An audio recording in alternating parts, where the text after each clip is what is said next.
ولا ولا ولا ها زنده بادی راځه کنه غالبه راځه هي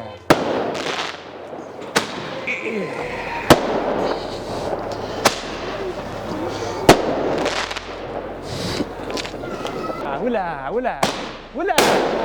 ولکه ډزې مه کوه پوه شوې یو خو د هوا د ککړتیا سبب کېږي او بل دا وګوره ماشومان ډارېږي دا زما زوی دی داسې وډار که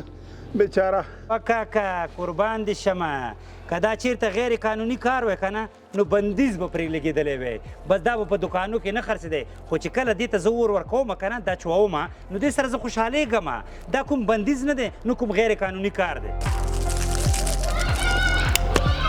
یا وروره ته خبرونه اورې که نه هو اورم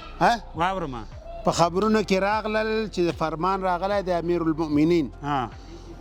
حفظه الله چې پټاکۍ پیر پلور او استعمال په دې ټولو پابندي لګېدلې بندیز پې لګېدلی د نن نه پس ته نشي کولی چې دا شی استعمال کړي یعنې کاکا د تا د خبرې مطلب دا دی چې څوک یې چې خرڅوي هغه به هم ګیرېږي هغه به هم ګیرېږي او چې څوک یې واردوي هغه هم په هر څه بندیز دی او دا اوس غیر قانوني عمل دی اول اخره زه په مخه دی او چې بیا یې ګوره استعمال نه کړي زوی اوس صحیح شو که نه راځه نو چیزونه د پولیس رادیو څخه تاسو ته یو ضروري خبر درکول کیږي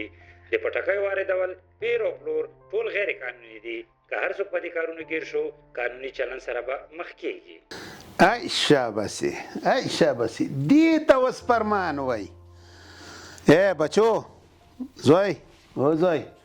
اوس به مو له خیره ژوند هوسا شي څوک به نشي کولی چې پټاکۍ وچوي او تاسو وډار کړي له خیره